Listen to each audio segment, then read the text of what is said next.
dhammaan madaxda xisbiga fuqaasha suldaanada marti sharafta kale iyo cududda ku soo biirtay dhalinyarada ee ka socota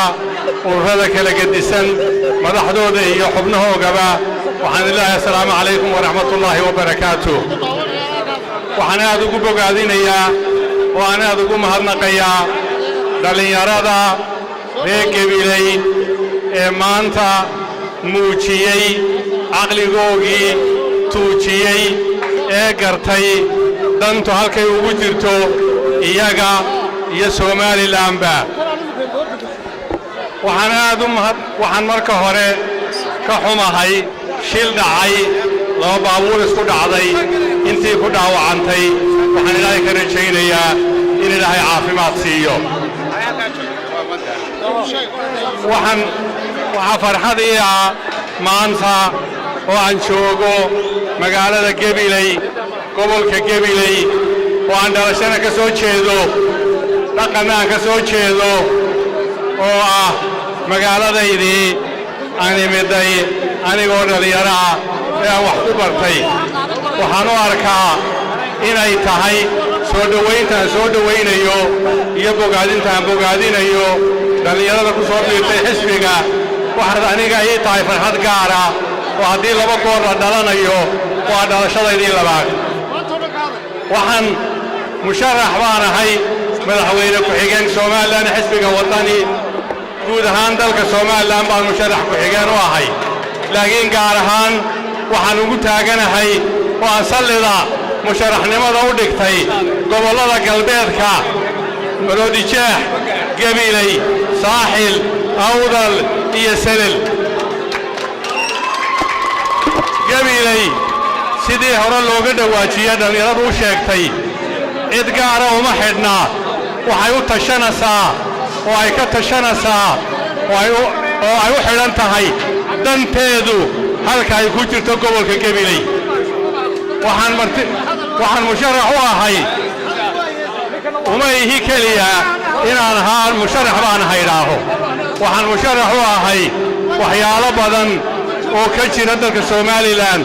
gaar ahaan gobollada galbeedka inaan wax ka qabto Somaliland way bukootay cudur baa ku dhacay aad u foolxun oo la yidhaa qabyaalad waxa koriyey oo beeray kulmiyaa beeray markuu maroojiyey dheecaankii qarmuunaa ka soo baxay wuxuu ku shaydhiyey galbeedka Gabiley meel u dhaxaysa Gabiley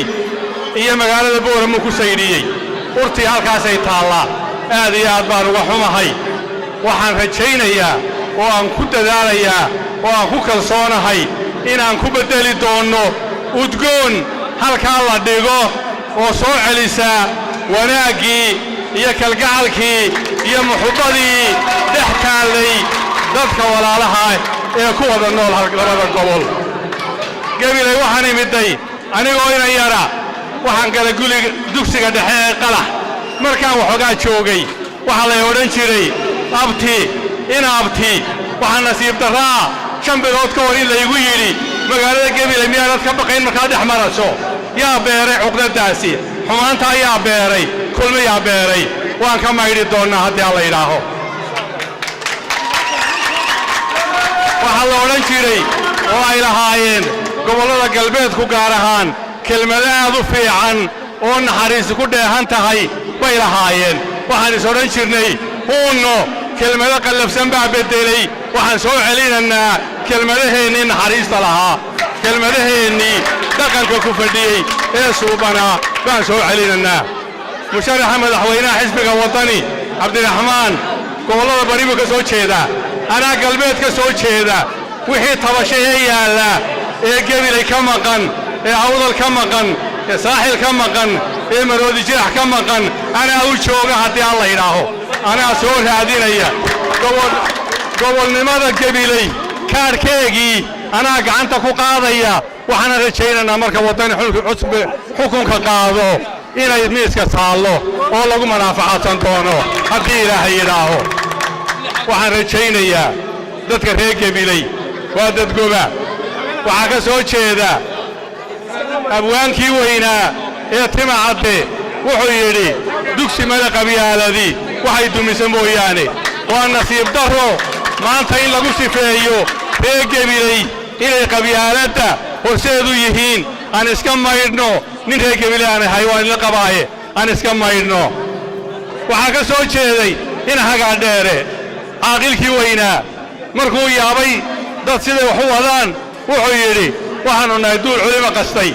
waxaan leeyahay kulmiya siduu wax u wadaa waa tiin hagaa dheere duul culimo qastay haynaa noqonine aan iska qabanno waxaa la yidhaahaa nabadgelyadaan haysanno dawladda kulmiye ee musuq maasuq cadaalad darro ee xasho isku dir ka shaqaynaysaa wadi mayso awowgay sheekh maxamed wuxuu yidhi ninkii danyartay u yimiday maxaad xoola leedahay wuxuu yidhi xoola malihii carruur badan baan leeyahay iimaankaan qaba daniya iimaanka way kaa qaadi buu yidhi haddaynaan jidka fiican qaadin haddaynaan iska ridin kulmiye daniba iimaanka way naga qaadi daniba nabadda way qaadi dil baa imani la seexan maayo waxaan idin leeyahay reer Gabiley haddii la yidhi reer Gabiley cidda u xidhan tahay cid uma xidhnaan leeyahay danteeday u xidhan tahay halkay ku jirtay ka raadinaysaa halkay ku jirto ayay ka raadinaysaa waxaan u malaynayaa inuu gobolkan joogay nin baa loo lahaa waxaa ku jiray sacan baraka badnayn oo geesa weyn sacaasi hootuu ahaa wuu geesa weynaa hadhaabuu ahaa wuu herdi badnaa marka ceelka la tagana wuxuu odhan jiray aniga ugu horraynaya darka waxaan leeyahay ninkii wuxuu yidhi adoo hootaa oo hadhaanaa oo herdina badan looda horteed hallay horo sidaa iskula heli kulmiyoo beeray qabyaalad oo cadaalad darro beeray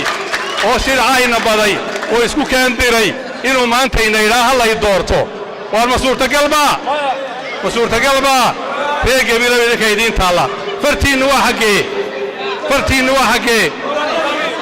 waa xaggee Soomaaliland ha noolaato xisbiga waddan ha guulaysto reer Gabiley ha noolaadaan ha horumaraan waa gobolkii wax soo saarkee ilaahay ha barakeeyo allah idin barakeeyo wassalaamu calaykum waraxmatullahi